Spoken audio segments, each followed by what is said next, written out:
As regras de distanciamento social vieram para evitar a propagação do novo coronavírus. Quem mora em condomínios teve que se adaptar a uma dinâmica diferente de convivência. Sobre esse assunto, Sergipe Justiça conversou com um advogado especialista em direito condominial, Saulo Álvares.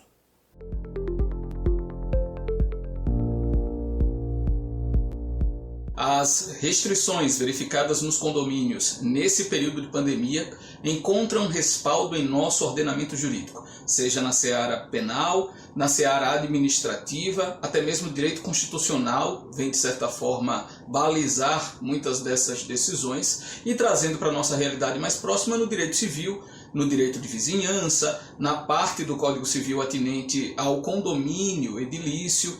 Em todos esses mecanismos nós temos base para, de certa forma, restringir o uso, sobretudo das áreas comuns, nos condomínios edilícios. E, obviamente, de maneira ainda mais contundente, há amparo nos atos normativos, nos decretos expedidos a partir da deflagração da crise, onde se deveriam evitar aglomerações, o uso abusivo desses espaços para evitar a disseminação do contágio. Então, nesses instrumentos todos, há a possibilidade de se mitigar, de se restringir o uso nesses espaços. A atuação legal do síndico ela não se altera em razão da pandemia. Notadamente, por conta desse contexto, o síndico vai precisar tomar medidas que até então certamente ele não teria tomado. Aí sim, o que ele vai precisar é de muito mais sensibilidade, de muito mais bom senso, de muito mais ponderação, para que ele tome decisões acertadas e assertivas nesse contexto, evitando resvalar em abuso de direito.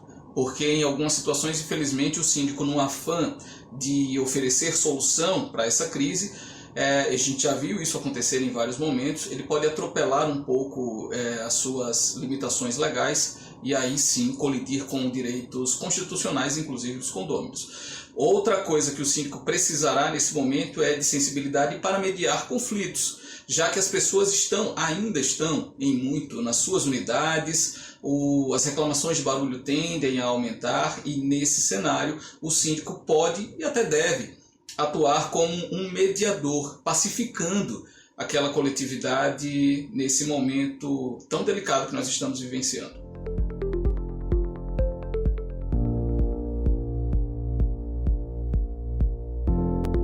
A primeira atividade a sofrer impacto em razão da Covid nos condomínios, sem dúvida alguma, foi a realização das assembleias. Até porque as assembleias são notadamente um espaço de aglomeração, de discussão, e nesse momento, se há algo que se deve evitar, são exatamente essas reuniões. Inclusive, muitos decretos expedidos, eles iam nesse sentido, de que se evitassem essas aglomerações. Então, de fato, no período da pandemia, as assembleias não devem ocorrer.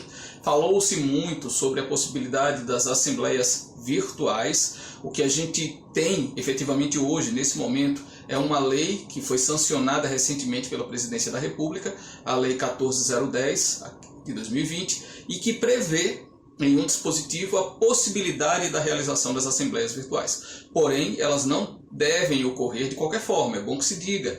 As assembleias devem primar pelos mesmos princípios das assembleias presenciais, as assembleias físicas. Eu quero dizer aqui sobre a convocação universal dos condôminos, sobre a integridade das discussões e deliberações, para evitar que essas assembleias sejam questionadas no futuro.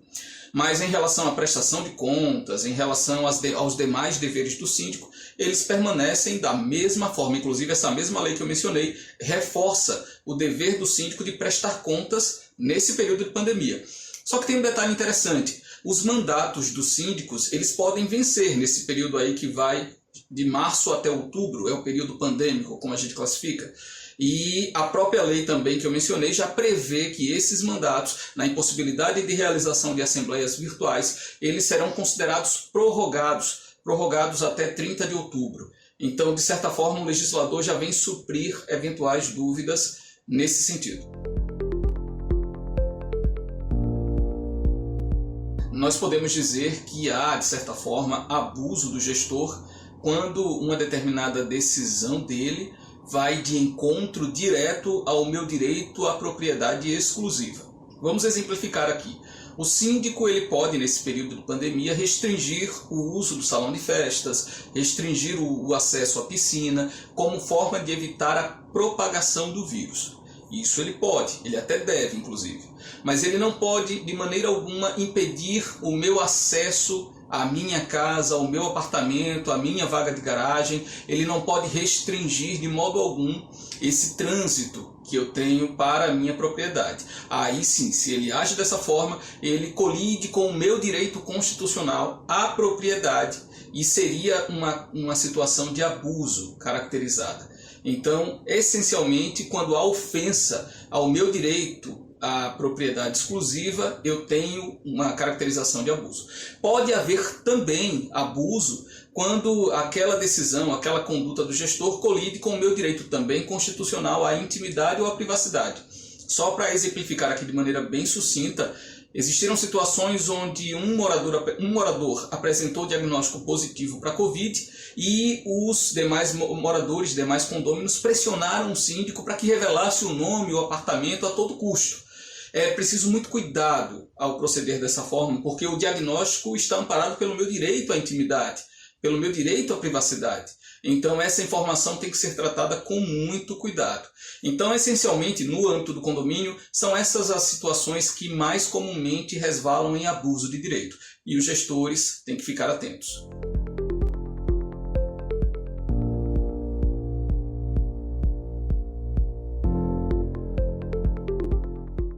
O síndico não tem poder de interferir no meu direito à propriedade. E os atributos do direito à propriedade englobam o uso, a disposição, a fruição. A gente bem sabe disso. Eu posso utilizar-me do meu bem livremente, posso vender o meu bem, posso alugar o meu bem, e o condomínio, por meio do síndico, não tem como interferir nisso em tese. Mas no que tange, por exemplo, os casos mais comuns aqui, acesso de corretores. Eu quero vender a minha unidade e preciso receber esses corretores. O condomínio pode sim estabelecer regramentos para o acesso desses corretores e dos eventuais visitantes às unidades. Uso de máscaras, distanciamento entre as pessoas, uso dos elevadores. Isso pode ser sim relativizado, isso pode ser disciplinado pelo condomínio, mas proibir efetivamente não. No que se refere às reformas, é preciso se observar a natureza delas. Porque nós temos reformas que são meramente voluptuárias, como a gente chama, são obras de embelezamento, obras que não necessitam efetivamente ocorrer agora. Então, por uma razão de cautela, essas obras podem ser restringidas. Mas obras necessárias, obras que dão sustentação à casa, ao apartamento, essenciais, essas obras não podem ser vetadas, porque aí sim você teria uma afronta cabal ao direito à propriedade. Então, mais uma vez, é preciso se valer do bom senso para entender cada caso. Mas, via de regra, interferir no direito à propriedade, o gestor não tem essa autonomia. Se o condômino observa que está havendo abuso por parte da administração do condomínio, a primeira conduta, efetivamente, é registrar esse fato. E aí ele deve observar o que diz a sua convenção, o que diz o seu regimento interno, mas ele deve formalizar essa insatisfação, ou pelo menos questionar a administração acerca da conduta que ele considera abusiva. E aí, mais uma vez com base nos regramentos do condomínio, observar qual será o retorno da administração. Se não houver esse retorno, se ainda assim ele se sentir irresignado com a resposta, ele pode sim buscar o judiciário para fazer valer o seu direito. Então, o primeiro ponto é analisar se aquela conduta do condomínio está amparada pela convenção, pelo regimento e por esse conjunto normativo que nós temos aí em razão da pandemia. Então, se for verificado ali naquela conduta excesso, a falta de razoabilidade, de proporcionalidade, o condômino deve reunir esses elementos de prova e buscar o judiciário para fazer prevalecer o seu direito. Nós já temos visto movimentos de reabertura acontecendo aí em muitos locais e, inevitavelmente, em algum momento, os condomínios vão ter que se deparar com essa questão. Reabrir as áreas comuns e de que forma? Eu tenho dito nas oportunidades que me surgem que não há receita pronta, não há fórmula universal aqui para os condomínios. Cada condomínio possui uma realidade e essa realidade terá que ser observada para esse procedimento de reabertura. Por exemplo, existem condomínios que estão liberando as áreas comuns, playground, por exemplo, a uma unidade por vez, a uma espécie de agendamento. E aí eles vão organizando dessa forma. O que a gente tem que ter em conta, tem que ter em mente, é que o vírus vai conviver aí a gente vai conviver com o vírus em nosso dia a dia por muito tempo ainda. Pelo menos até que haja uma vacina efetiva ou uma medicação tão efetiva quanto. Sendo assim, a gente deve permanecer evitando o excesso de contato, as aglomerações, e cada condomínio, observando a sua estrutura, observando o que pode ser feito, vai começar a disciplinar. Porque, por outro lado, gente, a realidade é essa. As áreas comuns não poderão permanecer isoladas para sempre. Em algum momento elas vão precisar ser reabertas. Agora, como essa reabertura se dará? Aí cada condomínio, junto com o seu conselho, com o seu corpo diretivo, com os condôminos e com as suas assessorias jurídicas, especialmente, e outros técnicos relacionados, vão precisar analisar e apresentar encaminhamentos. Então, essa é a linha que eu advogo, é a linha que eu defendo. Cada condomínio vai ter que se entender a sua realidade para dar esse passo no caminho da reabertura de seus espaços. O Sergipe Justiça, adaptado ao isolamento social, fica por aqui.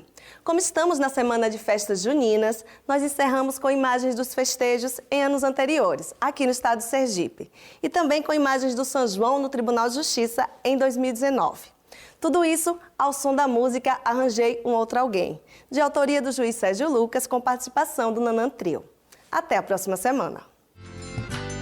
Quantas vezes falei nunca mais, outras tantas eu voltei atrás, que perdi a moral e o respeito. Mas agora arranjei outro alguém, que me ama e me trata tão bem. Dessa vez acabou, não tem jeito. Quantas vezes falei nunca mais, outras tantas eu voltei atrás, que perdi a moral e o respeito. Mas agora arranjei outro alguém, que me ama e me trata tão bem. Dessa vez acabou, não tem jeito. Não queria que fosse assim, tantos casos que chegam ao fim, cada um pro seu lado na boa. Mas você só zombava de mim, esse tratamento ruim deu espaço pra outra pessoa. Pode crer, quero te ver feliz, e quando te encontrar por aí, te abraçar como velhos amigos. Após cicatrizar a ferida, você reconstruir sua vida, mesmo não mais estando comigo.